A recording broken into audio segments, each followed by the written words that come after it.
अफगानिस्तान में तालिबान को सत्ता कब्जाए हुए 1 साल से ज्यादा हो गया। आए दिन अफगानिस्तान में तालिबानी फरमान जारी होते रहते हैं।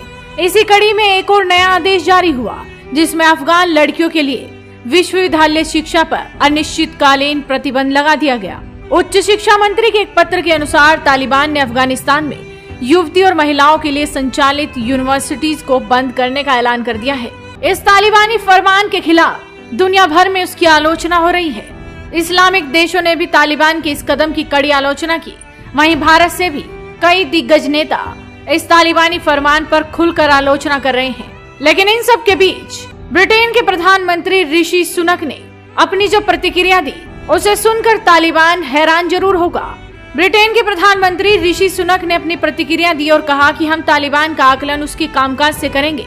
उन्होंने अफगानिस्तान में तालिबान के इस कदम को बेहद ही गंभीर बताया। ब्रिटेन सरकार की ओर से जारी बयान के मुताबिक ऋषि सुनक ने कहा कि बेटियों के पिता के रूप में मैं एक ऐसी दुनिया की कल्पना भी नहीं कर सकता जिसमें उन्हें शिक्षा से वंचित रखा जाता हो। अफगानिस्तान की महिलाओं के पास देने के लिए बहुत कुछ है। उन्हें विश्वविद्यालय की शिक्षा से वंचित रखना एक गंभीर कदम है। उन्होंने आगे कहा कि दुनिया इसे देख रही है और हम तालिबान का आकलन उसके काम को देखकर करेंगे।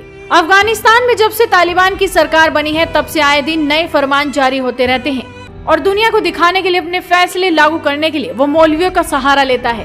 पहले तो महिलाओं की सरकारी और प्राइवेट नौकरियों पर रोक लगवा दी।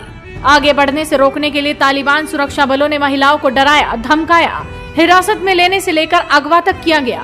और अब तालिबान ने लड़कियों को यूनिवर्सिटी में पढ़ने पर रोक लगाने के बाद महिलाओं को पूरी तरह शिक्षा से दूर करने वाला कदम उठा दिया है। वॉल स्ट्रीट जर्नल के अनुसार तालिबान ने लड़कियों के प्राथमिक स्कूलों में जाने पर रोक लगा दी है। शिक्षकों से कहा गया है कि वो अब किसी भी उम्र की लड़कियों को नहीं पढ़ा पाएंगे। शिक्षा मंत्रालय व शरिया कानून लागू करने वाले मंत्रालय के अधिकारियों की बैठक में इस पर फैसला लिया गया।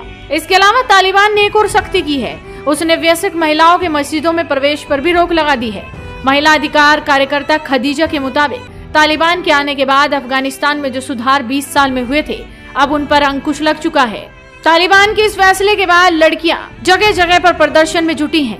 कहीं कहीं तो तस्वीरें ऐसी सामने आ रही हैं कि लड़कियां यूनिवर्सिटी के बाहर खड़ी रोती दिख रही हैं। और रोए भी क्यों ना, शिक्षा का अवसर जो उनसे छीन लिया गया है।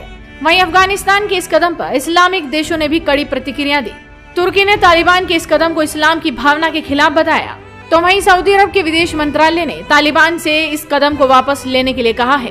तालिबान और अमेरिका के बीच समझौता बातचीत कराने में अहम भूमिका निभाने वाले देश कतर ने भी इस पर चिंता जताई। कतर ने बयान जारी कर तालिबान के इस कदम पर गहरी चिंता और निराशा व्यक्त की है। साफ तौर पर कहा जाए तो अफगानिस्तान में महिलाओं को घरों में कैद करने की कोशिश की जा रही है। फिलहाल देखना ये होगा कि तालिबान अपने इस तालिबानी फरमान पर आखिर कब रोक लगाएगा, कब अफगानिस्तान में सब कुछ सामान्य हो पाएगा और महिलाएं खुलकर आजादी से जी सकेंगी। वीडियो को शेयर कीजिए और जय Shri Ram.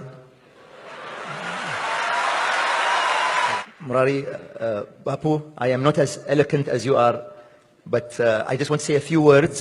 Thank you for honoring us with your presence. The UAE is truly a land of tolerance and love and compassion. Thank you once again for honoring us. I am looking forward to participating in this. Thank you. Thank you. Jai Shri Ram. एक ऐसा देश है जो भी हिंदुत्व सनातनियों की ओर बढ़ता जा रहा है। जिस और हमारे देश की लड़कियां, हिंदू लड़कियां नग्न अवस्था में घूम रही है, वहीं दूसरी ओर नग्न अवस्था में घूमने वाला वो इंग्लैंड, यूरोप आज सनातनी धर्म को अपना के साड़ियां पहन रहा है। ये है हमारा। हमें वृंदावन में जाना था, इसलिए हम बहुत रोते थे अमेरिका में रहते हुए।